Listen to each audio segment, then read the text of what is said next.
नमस्कार दोस्तों, मैं सुनील अभिनव के इस ऑनलाइन प्लेटफॉर्म पे आपका एक बार फिर से स्वागत अभिनंदन करता हूं। आप सबको पता है, हम पढ़ रहे हैं संविधान सभा, संविधान की ये यात्रा कर रहे हैं हम। और संविधान की ये यात्रा अपनी शुरू हुई है संविधान सभा से। और संविधान की ये यात्रा जो अपनी संविधान सभा से शुरू हुई है, अब तक इसके 4 सेशन हम देख चुके हैं। इस नेक्स्ट 5वें सेशन में, यदि मुझे ठीक से याद है तो शायद ये 5वां सेशन है, तो इस 5वें सेशन में आप सबका स्वागत करता हूं, वेलकम करता हूं। हम लास्ट क्लास में पढ़ चुके थे उद्देश्य प्रस्ताव को। किसको दोस्तों? उद्देश्य प्रस्ताव को, जो 22 जनवरी 1947 को पारित कर दिया था और इसका उर्दू में अनुवाद किया था मोहनलाल सक्सेना ने। ये सब बातें अपन कर चुके थे। इसके बाद आज मैं फिर बात करने वाला हूं उद्देश्य प्रस्ताव के बाद संविधान सभा के जो महत्वपूर्ण बिंदु हैं, महत्वपूर्ण फैक्ट्स हैं, उनकी मैं चर्चा करने वाला हूं। संविधान सभा में क्या हुआ था दोस्तों? याद कीजिए, मैं जो लास्ट सेशन मैंने लिया था, उस सेशन में मैंने बताया था, एक बार मैं उसमें कुछ नए फैक्ट के जोड़ने की चर्चा कर रहा हूं, उसको ध्यान से सुनना आप। मैंने, याद करो, जो दूसरी बैठक थी संविधान सभा की 10 दिसंबर 1946 को, इस बैठक में मैंने आपको बताया था कि जो राजेंद्र प्रसाद थे, राजेंद्र प्रसाद ने आवेदन पत्र, या मैं बोलूं नामांकन पत्र भरा था अध्यक्ष पद के लिए। याद रखना, जब आवेदन पत्र इन्होंने भरा था तो इनके आवेदन पत्र का प्रस्ताव किसने रखा था, या मैं बोलूं प्रस्तावक, या इनके नाम का जो प्रस्तावक मैं कहूं, 2-3 प्रकार से बोल सकता हूं। जो आवेदन पत्र होता था उसमें एक होता था प्रस्तावक और एक होता था समर्थक। मतलब एक व्यक्ति को प्रस्तावक के रूप में और एक व्यक्ति को समर्थक के रूप में हस्ताक्षर करने होते थे। यह प्रश्न मुझे ऐसा लगता है कि यह बहुत जल्द पुटअप होने वाला है, बहुत शानदार, बहुत अल्टीमेट क्वेश्चन है, ध्यान देना। मैं इसकी थोड़ी कहानी आपको बता रहा हूं, पहले सुनिए। जैसे अपन आजकल राष्ट्रपति का चुनाव पढ़ते हैं, तो राष्ट्रपति के चुनाव में हम पढ़ते हैं कि 50 प्रस्तावक होते हैं और 50 अनुमोदक होते हैं। वैसे ही दोस्तों, याद रखना, जो उस समय अध्यक्ष का चुनाव हुआ था, डॉक्टर राजेंद्र प्रसाद जो अध्यक्ष चुने गए थे संविधान सभा में, अध्यक्ष पद का जब नामांकन पत्र भरते थे तो उन्हें एक प्रस्तावक और एक अनुमोदक, या मैं बोलूं समर्थक की आवश्यकता होती थी। जैसे आज राष्ट्रपति के चुनाव में होते हैं 50 प्रस्तावक या 50 अनुमोदक। एक बात आपको और बता दूं, ये 50 प्रस्तावक और 50 अनुमोदक वाली बातें ये मूल संविधान से नहीं है। कहने का मतलब, जब से संविधान लागू होने के बाद राष्ट्रपति के चुनाव हुए हैं तब से नहीं है। 50 प्रस्तावक और 50 अनुमोदक 1997 से लागू हुआ था ये प्रावधान। ठीक है, ये कानून जो प्रस्तावक और अनुमोदक वाला है, ये 97 में आया था। उससे पहले 97 से पहले होते थे 10 प्रस्तावक और 10 अनुमोदक, वो 74 से होते थे। मतलब 74 से 97 के बीच में थे 10 प्रस्तावक 10 अनुमोदक। और 74 से पहले जो चुनाव होते थे उसमें एक प्रस्तावक और एक अनुमोदक की आवश्यकता होती थी।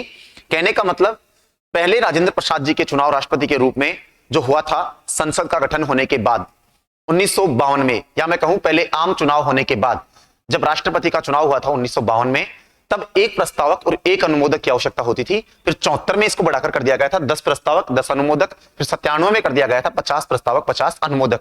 ज्यादा डिटेल में मैं आपको जब राष्ट्रपति पढ़ाऊंगा तब इसकी कहानी बताऊंगा। अभी के लिए आप सिर्फ इतना समझ लीजिए कि जब राजेंद्र प्रसाद ने नामांकन पत्र भरा, आवेदन किया अध्यक्ष पद के लिए, तो उस नामांकन पत्र में एक जो प्रस्तावक थे वो कौन थे, और इनके समर्थक, या मैं बोलूं अनुमोदक, मैं समर्थक को अनुमोदक भी बोल सकता हूं, ये कौन थे? प्रश्न बहुत शानदार है और बहुत गजब का क्वेश्चन हो सकता है। मैंने कहा था आपको कि 2 आवेदन पत्र भरे थे इन्होंने, या मैं कहूं कि 2 नामांकन पत्र भरे थे। तो जो पहला इनका नामांकन पत्र था, पहला नामांकन, इस पहले नामांकन में जो प्रस्तावक थे वो थे जेबी कृपलानी साहब। कौन थे? जेबी कृपलानी। ये बात आपको ध्यान में रखनी है।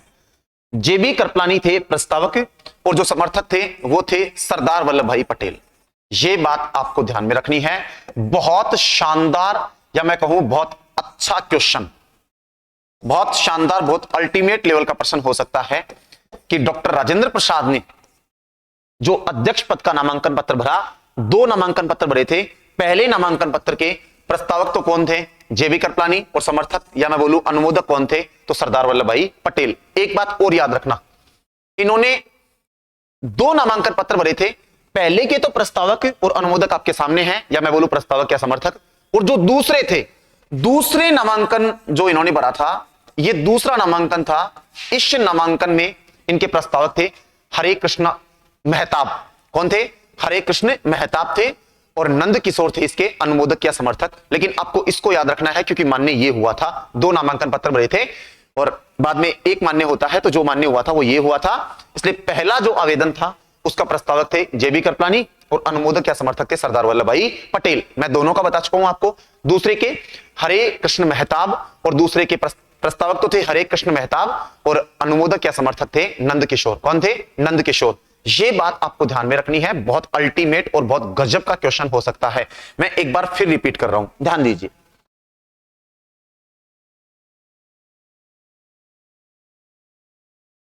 बच्चों मैं ये कहना चाह रहा हूं कि राजेंद्र प्रसाद ने अध्यक्ष पद के लिए जो नामांकन पत्र भरा, उस नामांकन पत्र में जो पहला नामांकन पत्र था, टोटल 2 भरे थे। पहले नामांकन पत्र के प्रस्तावक तो थे जेबी कृपलानी और समर्थक या अनुमोदक थे सरदार वल्लभ भाई पटेल। और दूसरा जो नामांकन पत्र था उसमें प्रस्तावक थे हरे कृष्ण मेहताब और अनुमोदक या समर्थक थे नंद किशोर। कौन थे? नंद किशोर। अब 2 बातें सुनना आप, बड़ी काम की बात है, बड़ी शानदार बात बोल रहा हूं, ठीक से सुनिएगा। मैंने आपको लास्ट क्लास में जो सेशन लिया था उसमें पूरी बता दी थी, 9 दिसंबर, 10 दिसंबर, 11 दिसंबर, 12 दिसंबर और 13 दिसंबर की बैठकों के बारे में पूरी संपूर्ण जानकारी आपको प्रोवाइड मैंने करवा दी थी। आज मैं उससे आगे की जानकारियों पे कंसंट्रेट करना चाह रहा हूं, फोकस करना चाह रहा हूं। एक एक बात को सुनना और मनन करने के साथ मेरी बात को समझना। यह संविधान है दोस्तों, पॉलिटी शब्दों का खेल है पूरी तरह से। संविधान को आप तभी पकड़ पाओगे जब संविधान की शब्दावली को पकड़ोगे। जो भाषा है, जो शब्दावली है, उसको आप पकड़ोगे तभी आप संविधान को पकड़ पाओगे, वरना संविधान को पकड़ पाना मुश्किल होता है। लेकिन अगर आप शब्दावलियों को पकड़ोगे तो संविधान को पकड़ना कोई मुश्किल काम है नहीं होगा। अब मैं चल रहा हूं आगे, ध्यान दीजिए। इसके बाद क्या हुआ? गठन हो चुका था, कानून निर्माण की प्रक्रिया शुरू हो चुकी है, उद्देश्य प्रस्ताव पारित हो चुका है। अब माफी चाहूंगा, संविधान निर्माण की प्रक्रिया, कानून निर्माण की नहीं, संविधान निर्माण की प्रक्रिया शुरू हो चुकी है। अब मैं बात करना चाहता हूं आगे थोड़ी सी, ध्यान दीजिए। इसके बाद क्या हुआ? आप जानते हो कि भारत का विभाजन हुआ था। आगे चलकर क्या हुआ था? विभाजन हुआ था। 2 बातें याद रखना। देशी रियासतों के बारे में मैं आपको बता चुका हूं। हम पहले मैं एक बार विभाजन की बात करूं उससे पहले मैं 2 बातें बता देता हूं। अक्सर हम किताबों में ये पढ़ लेते हैं कि महात्मा गांधी और मोहम्मद अली जिन्ना ये दोनों संविधान सभा के सदस्य नहीं थे, ऐसा हम पढ़ लेते हैं। जानकारी के लिए बता दूं दोस्तों, महात्मा गांधी संविधान सभा के सदस्य नहीं थे, यह बात सत्य है। लेकिन याद रखना बच्चों, मोहम्मद अली जिन्ना संविधान सभा के सदस्य थे, यह बात ध्यान रखना। यह बहुत अच्छा प्रश्न मैं बोल रहा हूं। महात्मा गांधी सदस्य नहीं थे, संविधान सभा के सदस्य नहीं थे। लेकिन बच्चों ध्यान रखना, मोहम्मद अली जिन्ना, ये दूसरा फैक्ट भी आप बहुत ध्यान से सुन लेना। मोहम्मद अली जिन्ना, ये मोहम्मद अली जिन्ना बच्चों संविधान सभा के सदस्य थे। और मैं आपको यह भी बता दूं कि कहां से थे, तो पंजाब से थे। कहां से थे? पंजाब से। ये मैं तब की बात कर रहा हूं जब भारत का विभाजन नहीं हुआ था, मतलब संविधान सभा के जब चुनाव हुए थे तो मोहम्मद अली जिन्ना पंजाब से चुनाव जीत करके आए थे। ये बात याद रखना, ये बहुत अच्छा क्वेश्चन हो सकता है कि महात्मा गांधी तो संविधान सभा के सदस्य नहीं थे, लेकिन मोहम्मद अली जिन्ना संविधान सभा के सदस्य थे। लगे हाथ में एक जानकारी और दे दूं आपको, महात्मा गांधी खुद तो संविधान सभा के सदस्य नहीं थे, लेकिन महात्मा गांधी ने 15-20 सदस्यों के नाम का सुझाव दिया था कांग्रेस पार्टी को कि इन्हें संविधान सभा में शामिल किया जाए, और उन्हें सम्मिलित भी किया गया था। मतलब उन्हें चुनाव मैदान में उतारा गया था। कहने का मतलब महात्मा गांधी स्वयं तो सदस्य नहीं थे, लेकिन उन्होंने अपनी तरफ से कुछ सदस्यों के नाम सुझाए थे संविधान सभा में उनको शामिल करने के लिए। यह बात भी आप याद रखना। एक बात और बता दूं कि जो देशी रियासतें थी, मैं आपको बता चुका हूं कि देशी रियासतों ने पहली बैठक में सम्मिलित होने से, जब संविधान सभा के चुनाव होने थे तो देशी रियासतों ने संविधान सभा में शामिल होने से क्या कर दिया था? मना। 296 सीटों के चुनाव हो चुके थे जुलाई अगस्त 1946 में, मैंने पढ़ाया था आपको। लेकिन जो देशी रियासतें थी उन्होंने संविधान सभा में सम्मिलित होने से मना कर दिया था। फिर आगे चलकर जैसे जैसे देशी रियासतों का विलय हुआ, सरदार वल्लभ भाई पटेल के प्रयासों से देशी रियासतों के सदस्यों ने भी एक एक करके संविधान सभा में अपना स्थान ग्रहण कर लिया। इसकी कोई एक जगह एकत्रित विशेष जानकारी या विशेष डेट नहीं मिलती है कि संविधान सभा के सदस्यों ने किस दिन इस संविधान सभा में स्थान ग्रहण किया, और ये क्यों नहीं मिलती? क्योंकि इन्होंने एक साथ संविधान सभा में स्थान ग्रहण नहीं किया था। जैसे जैसे संविधान सभा में इन्होंने, जैसे जैसे देशी रियासतों का भारत में विलय हुआ, वैसे वैसे इन्होंने संविधान सभा में अपना स्थान ग्रहण करना शुरू कर दिया। ये बातें भी आपको ध्यान में रखनी है। बहुत सुंदर और बहुत अच्छे क्वेश्चन हो सकते हैं, पता है बच्चों कब काम आएंगे क्वेश्चन आपके? जब प्रश्न ऐसे आएगा कि संविधान सभा के संबंध में निम्न कथनों पर विचार कीजिए, तब ये प्रश्न आपकी जानकारियां जो मैं दे रहा हूं ये बहुत अच्छे काम में आएंगे। जैसे मान लीजिए प्रश्न बन गया कि संविधान सभा के संबंध में निम्न कथनों पर विचार कीजिए। पहला प्रश्न, महात्मा गांधी संविधान सभा के सदस्य नहीं थे, मोहम्मद अली जिन्ना संविधान सभा के सदस्य थे, तब ये काम आएंगे। ये कथन तभी काम आएंगे आपके जब अच्छा लेवल का प्रश्न बनेगा। अब मैं बात कर रहा हूं आगे। देशी रियासतों में एक खास बात है तो याद रखनी है आपको, एकमात्र देशी रियासत, ध्यान रखना बच्चों, क्या बोल रहा हूं मैं, एकमात्र देशी रियासत जिसका संविधान सभा में कोई प्रतिनिधित्व नहीं था। देशी रियासत जिसका संविधान सभा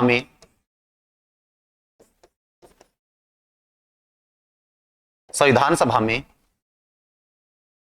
कोई प्रतिनिधित्व नहीं था, कोई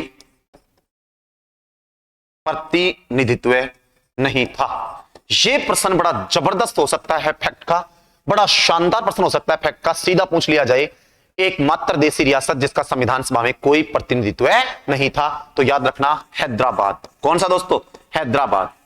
ये बहुत अच्छा क्वेश्चन, मैं फिर कह रहा हूं, फैक्ट का बहुत अच्छा क्वेश्चन हो सकता है। तो एकमात्र देशी रियासत थी हैदराबाद जिसका संविधान सभा में कोई प्रतिनिधित्व नहीं था।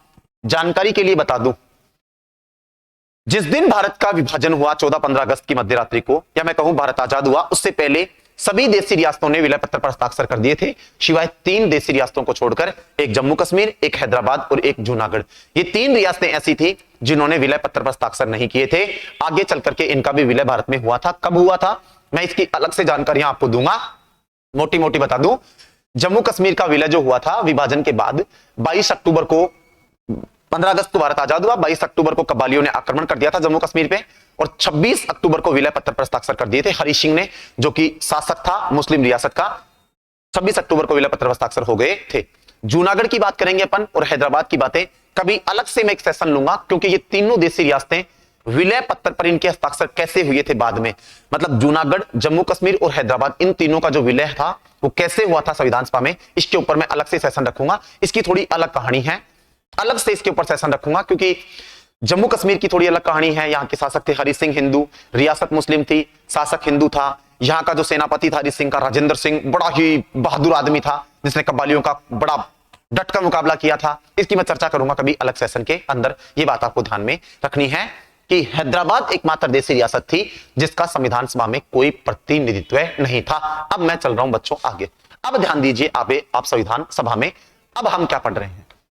अब मैं पढ़ाना चाहता हूं आपको इन सब चीजों के बाद में, आप सब जानते हो कि माउंटबेटन योजना के तहत बाद में भारत का विभाजन का आधार माउंटबेटन योजना आई, जो भारत के विभाजन का क्या थी, आधार थी। ऐसा लगने लग गया था कि भारत जो है वो अब हिंदू और मुस्लिम जो ये दोनों हैं एक साथ नहीं रह पाएंगे, इसलिए भारत के विभाजन का फैसला लिया गया।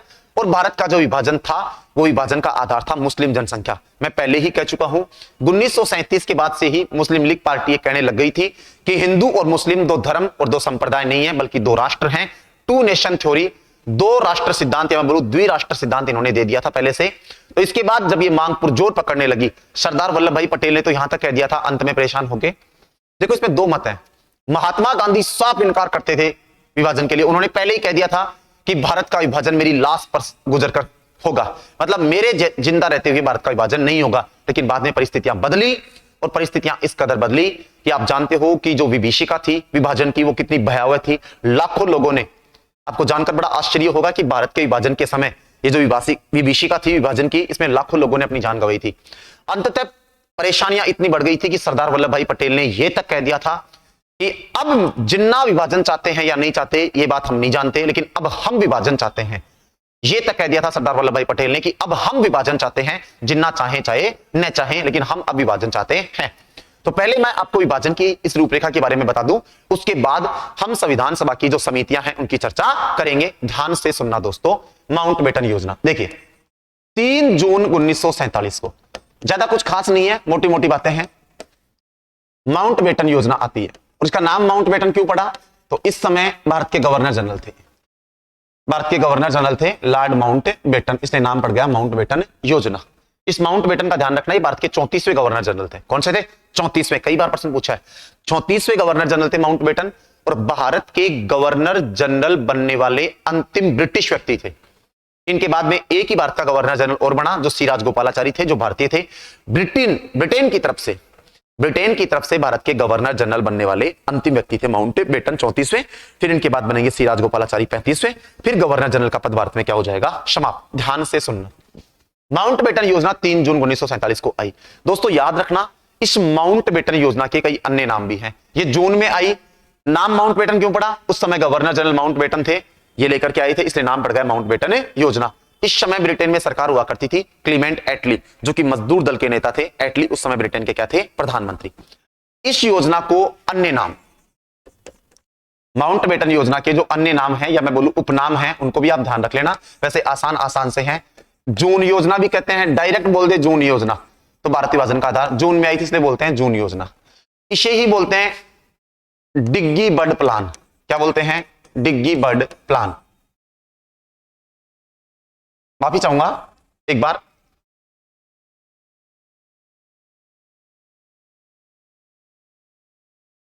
इसे नहीं बोलेंगे डिग्गी बर्ड प्लान। माफी चाहूंगा, मैं मेरे शब्द वापस ले रहा हूं। जून योजना बोलेंगे, भारत विभाजन योजना बोलेंगे। क्या बोलेंगे बच्चों? भारत विभाजन योजना। इसे मन बाटन योजना बोलेंगे। क्या बोलेंगे दोस्तों? मन बाटन योजना बोलेंगे। इसे ही बोलेंगे मन बाटन योजना। अब मैं देखो 3-4 नाम हो गए, माउंटबेटन योजना, जून योजना, भारत विभाजक योजना, मन बाटन योजना। कई बुक्स में इसका मेंशन मिलता है, इसको डिग्गी बर्ड प्लान भी कहते हैं। डिग्गी बर्ड प्लान, ये लीजिए, डिग्गी बर्ड प्लान, ये लो।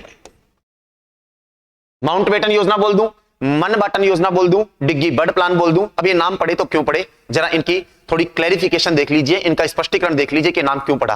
देखो सिंपल सी बातें हैं।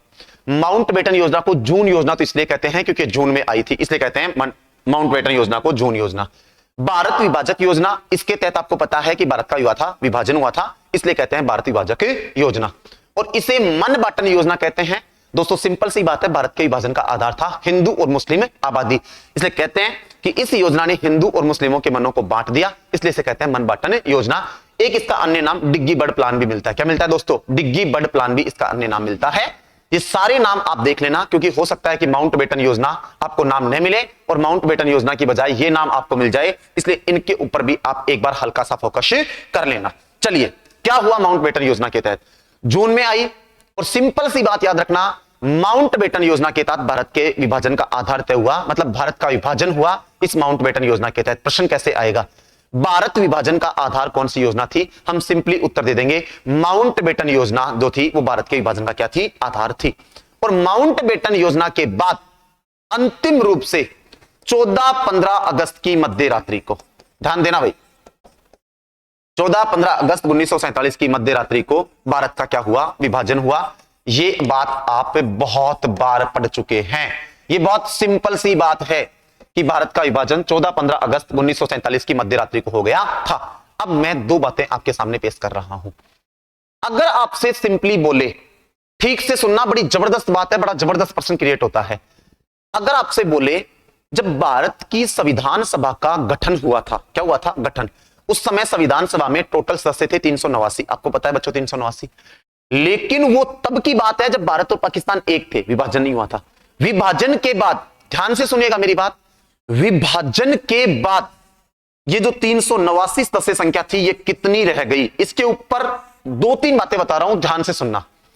अगर सिंपली बोले कि अंतिम रूप से भारत एवं पाकिस्तान के विभाजन के बाद जब संविधान सभा का दोबारा पुनर्गठन किया गया, मतलब दोबारा संविधान सभा को पुनर्गठित, देखो सिंपल सी बात है, पुनर्गठित तो की जाएगी। विभाजन होने के बाद कुछ क्षेत्र पाकिस्तान में जाएंगे, कुछ भारत में रहेंगे। तो जो क्षेत्र पाकिस्तान में चले गए तो वहां से जो सदस्य संविधान सभा में चुनकर आए थे वो भारत की संविधान सभा के सदस्य नहीं रहेंगे।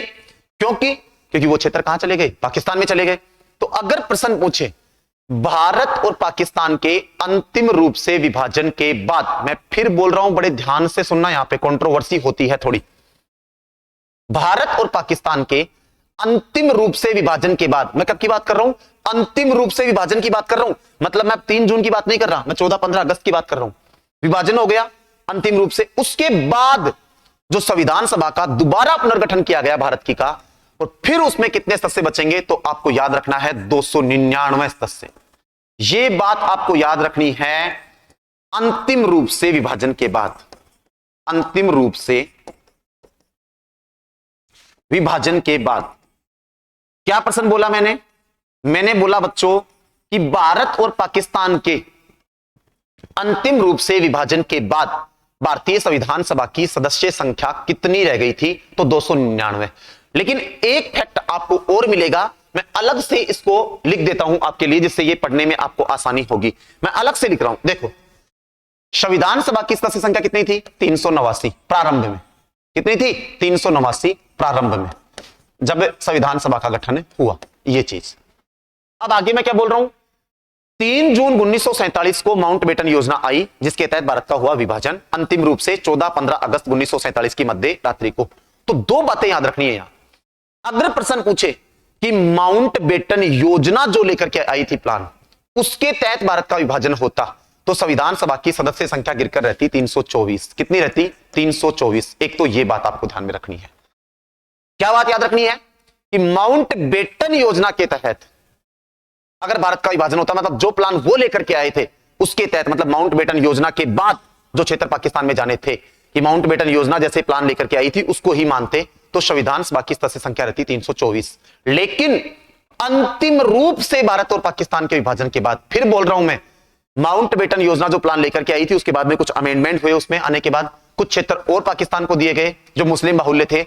अगर प्रश्न पूछे, यह प्रश्न बहुत कम पूछता है, नाम मात्र का प्रश्न पूछता है, ये ना के बराबर संभावना होती है इसके बनने की। प्रश्न ज्यादातर कहां से बनता है, प्रश्न बनता है ज्यादातर कि अंतिम रूप से, मैं फिर बोल रहा हूं, ये तो है माउंटबेटन योजना के बाद। किसके बाद, माउंटबेटन योजना के बाद, ये तो। लेकिन अगर प्रश्न पूछ ले कि अंतिम रूप से विभाजन के बाद, यह प्रश्न बहुत इंपॉर्टेंट है, अंतिम रूप से भारत एवं पाकिस्तान के गठन के बाद, मतलब भारत और पाकिस्तान का जब अंतिम रूप से विभाजन के बाद क्या हो गया था, गठन के बाद संविधान सभा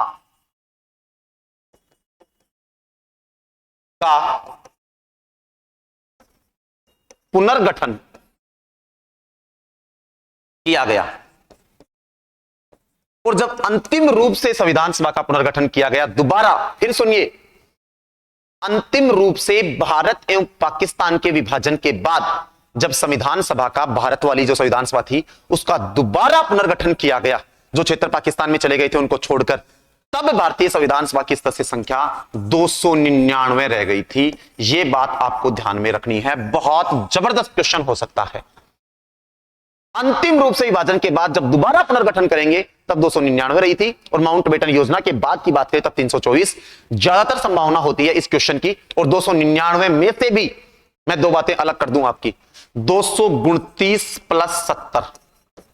आप कहेंगे सर 229 प्लस 70 कैसे, तो जरा इसको भी समझ लीजिए। 229 तो ब्रिटिश भारत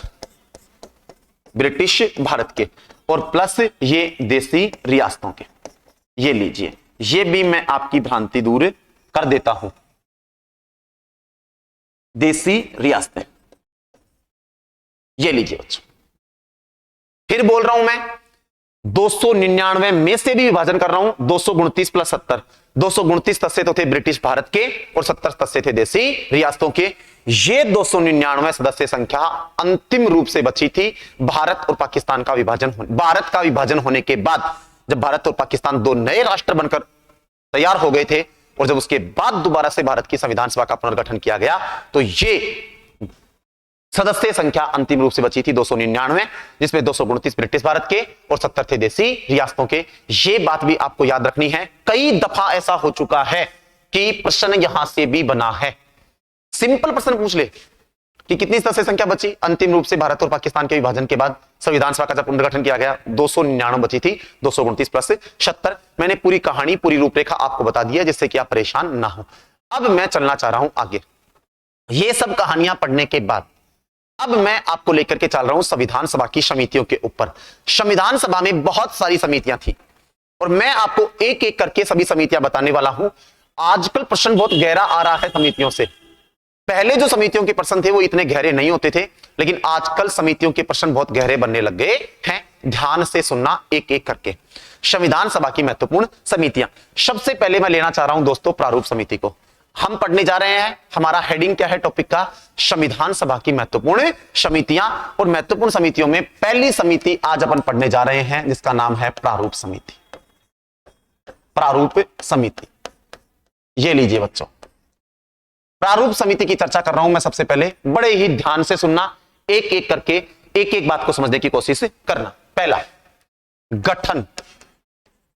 आपसे प्रश्न पूछे कि प्रारूप समिति का गठन कब किया गया, तो सिंपल सा उत्तर है 29 अगस्त 1947। हालांकि ये प्रश्न बड़ा नॉर्मल हो चुका है, आजकल ये बहुत कम पूछता है। इससे नया प्रश्न निकाल रहा हूं मैं, उसको सुनना आप।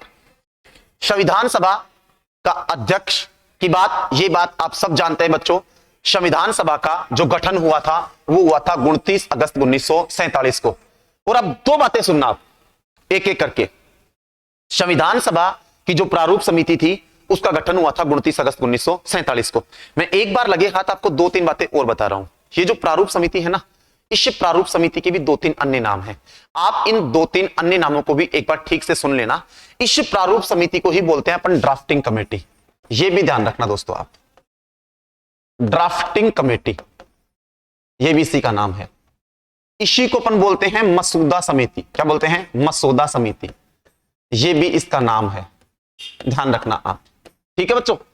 और इसे ही बोलते हैं पांडुलेखन समिति। ये सारे इसी के नाम हैं, ये सारे नाम इसी के हैं, पांडुलेखन समिति। मैं प्रारूप समिति बोल दूं, मैं पांडुलेखन समिति बोल दूं, मैं मसौदा समिति बोल दूं, मैं ड्राफ्टिंग कमेटी बोल दूं, एक ही बात है। नाम क्यों पड़े? सिंपल सी बात है, प्रारूप को अंग्रेजी में बोलते हैं ड्राफ्ट। क्या बोलते हैं? ड्राफ्ट। इसीलिए प्रारूप समिति को बोलते हैं ड्राफ्टिंग कमेटी। और मसौदा समिति इसका नाम क्यों पड़ा, तो मैं इसकी चर्चा करूंगा थोड़ी आगे। क्यों? जैसे ही मैं आपको सारी समितियां पढ़ा दूंगा तब मैं आपको एक लाइन बोलूंगा कि जो सभी समितियां थी उन्होंने अपनी अपनी रिपोर्ट तैयार करके और अपनी अपनी रिपोर्ट सौंपी थी प्रारूप समिति को। किसको सौंपी थी? प्रारूप समिति को। और प्रारूप समिति ने, बात को ध्यान से समझना, कि जो प्रारूप समिति थी उसको सभी समितियों ने अपनी रिपोर्ट तैयार करके सौंपी थी। और बाद में एक बात सुनना, मजेदार बात बोल रहा हूं मैं, ध्यान से सुनिएगा। प्रारूप समिति को सभी समितियों ने अपनी रिपोर्ट तैयार करके सौंपी, फिर उन सभी समितियों की रिपोर्टों पर चर्चा करेगी प्रारूप समिति। और प्रारूप समिति उनकी रिपोर्टों पर चर्चा करके भारतीय संविधान का मसौदा तैयार करेगी अंतिम रूप से। इसीलिए इसका नाम पड़ा मसौदा समिति। एक बार इसकी चर्चा आगे और आएगी तब मैं और बता दूंगा दोस्तों, ध्यान रखना।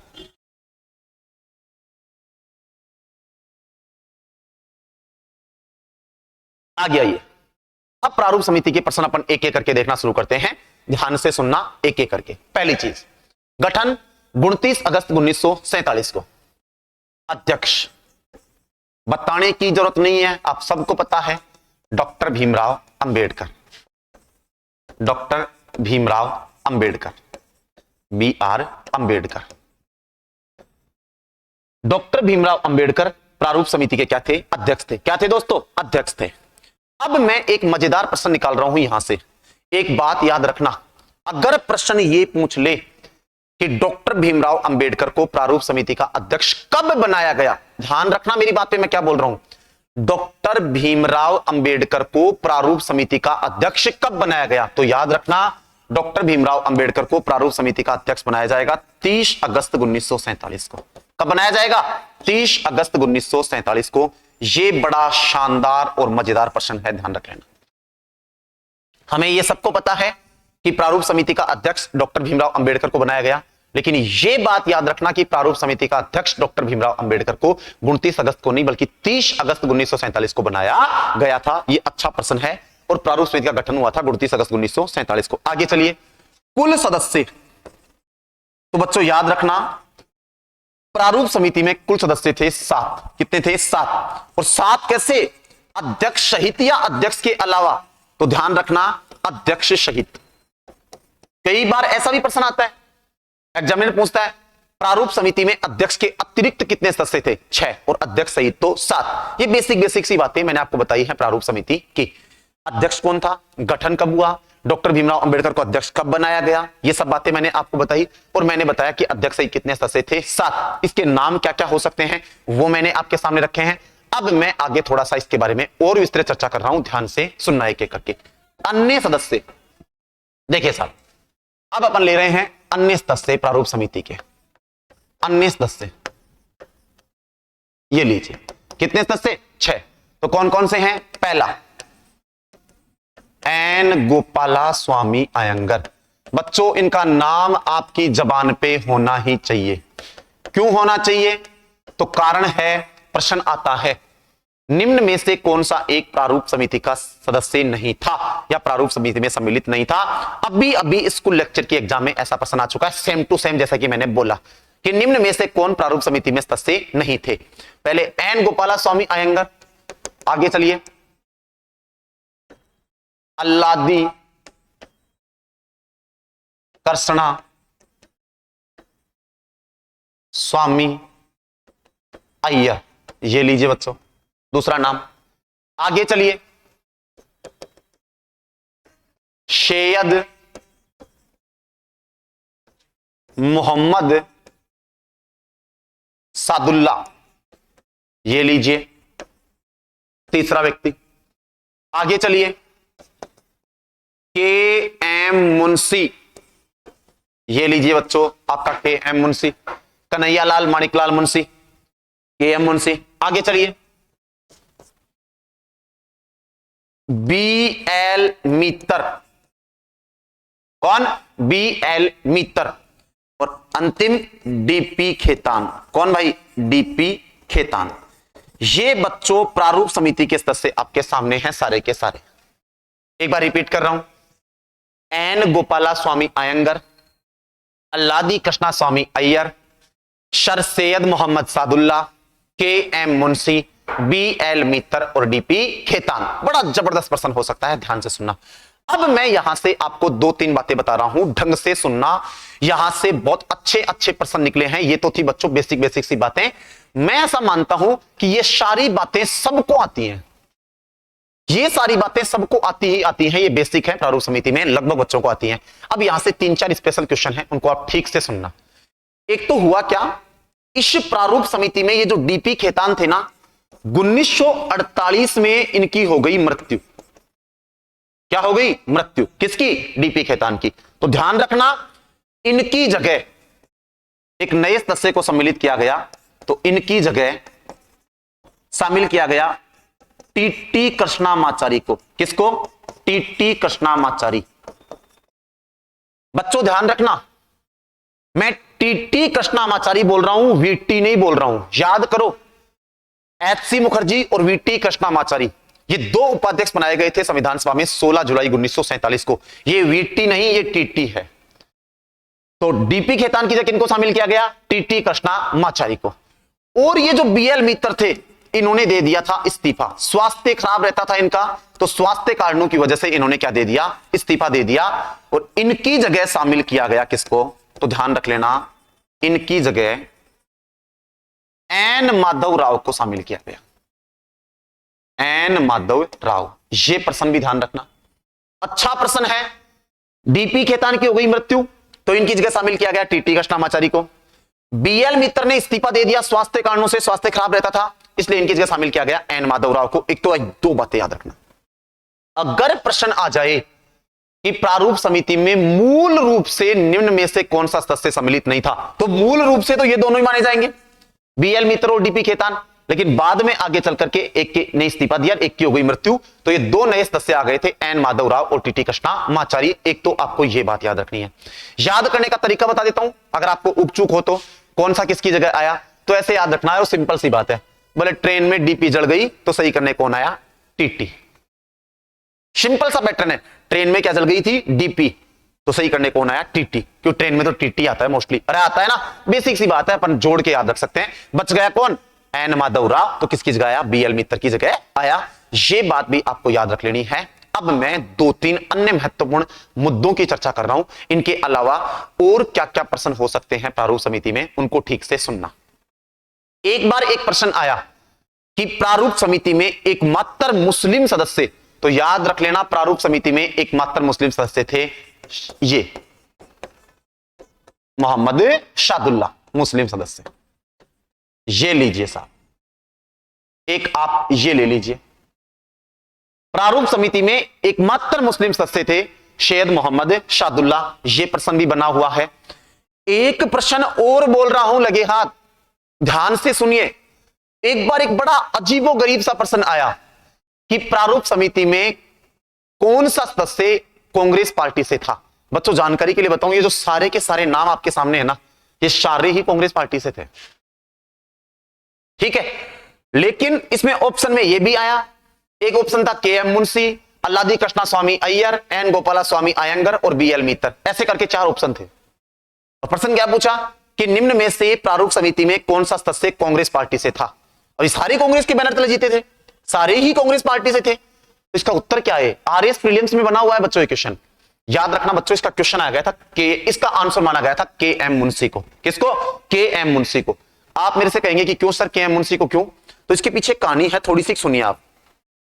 एक्चुअल में क्या था, ये जो प्रारूप समिति में सदस्य थे ना, ये और सदस्य भी कांग्रेस पार्टी से जीत करके आए थे संविधान सभा में, लेकिन इनमें के एम मुंशी एक ऐसा सदस्य था जो मूलतः कांग्रेसी था। क्या था? मूलतः कांग्रेसी, मूलतः कांग्रेसी सदस्य था। मतलब इसका संबंध शुरू से कांग्रेस पार्टी से था। और ये जो बाकी अन्य सदस्य हैं ना, ये जीतते तो कांग्रेस के बैनर तले ही थे, जीतकर तो कांग्रेस के बैनर तले ही आए थे ये, लेकिन मूल रूप से ये कांग्रेस पार्टी से शुरू से जुड़े हुए नहीं थे।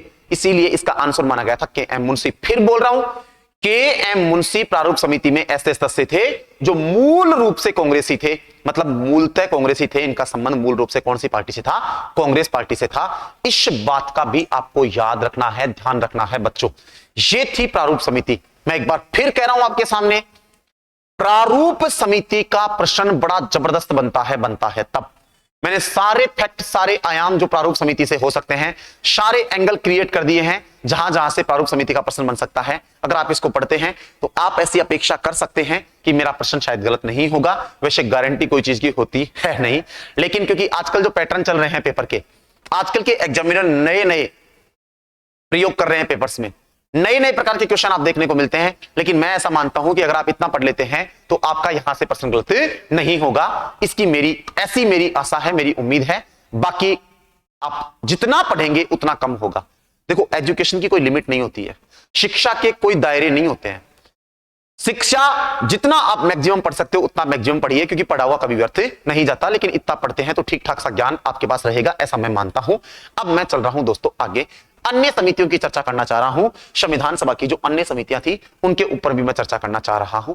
मैं चाहता हूं कि इस सेशन को मैं इतना ही रखूं, और अभी जो नेक्स्ट सेशन में लेके आऊंगा, उस नेक्स्ट सेशन में मैं इसके अन्य जो समितियां हैं उसकी चर्चा करूंगा। क्योंकि अन्य समितियों क्लास जो ऑलरेडी 40-45 मिनट की हो चुकी है, और अन्य समितियां हैं कम से कम भी आधे घंटे की क्लास मुझे और चाहिए। फिर क्लास थोड़ी लंबी हो जाएगी, सेशन थोड़ा लंबा हो जाएगा। इसलिए just after some time meet again, दोबारा मिलते हैं। और दोबारा मिलेंगे तो किस मुद्दे को लेकर के मिलेंगे? तो दोबारा मिलेंगे तो अपन मिलेंगे किस मुद्दे को लेकर?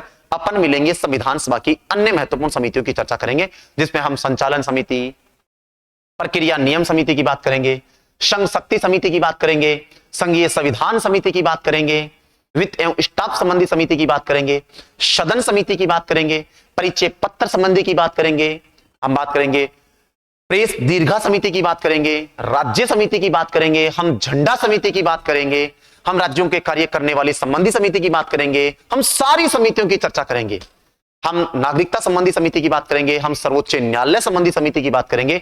ये सारी समितियां और इनके अध्यक्ष नेक्स्ट सेशन में मैं आपके लिए लेकर के आऊंगा बच्चों। तब तक के लिए धन्यवाद, नमस्कार।